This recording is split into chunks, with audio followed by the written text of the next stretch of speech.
Hey, it's Clay Trader, and this will be a video chart on ticker symbol NVFY. We will take a look at the 30-minute time frame.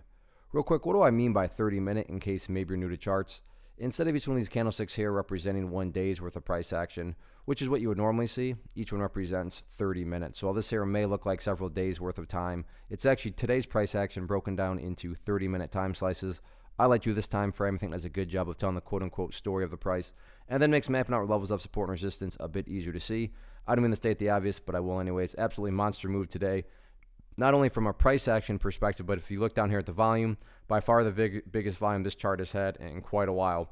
And the final 30 minutes was it was a buzzkill. Again, each one of these represents 30 minutes. I bring that up because you know the bulls are doing a pretty good job. It looked like the price had kind of chipped out a bottom.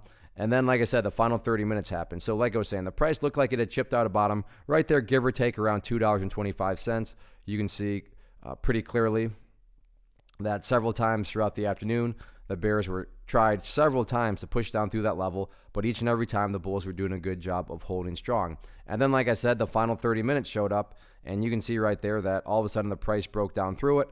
And then after the price did break down through it, the price continued to kind of sink to the downside here. As you can see, ultimately broke through and then just went further and further down before closing right there. Now, does this mean that the entire chart's ruined and that this thing's headed down to $1.50 tomorrow?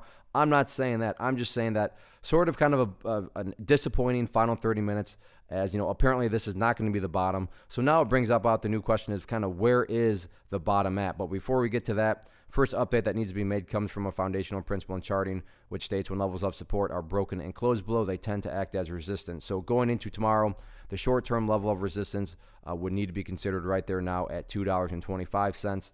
In the event the price can push up through there, next key level of resistance right up there at about $2.50. Now, circling back to the question of where is the potential bottom, well, at this point in time, given the big gap up, and while nothing has to happen, so it's not like this gap has to close, but technically speaking, the next level of support is just simply not down until right around $1.90, and that's also in the same vicinity as the very famous 50-period simple moving average, which is being denoted by that purple line there. Keyword there being moving. So as time goes by, that purple line will eventually get itself up above $1.90 and so on and so forth. But taking a step back and really applying the KISS method to this, keep it simple, stupid, from the big picture perspective, as that purple line moves itself higher and higher as time goes by, as long as the price can stay up above it, then from the big picture perspective, the bulls are still in full control. So we'll see how this one unfolds tomorrow.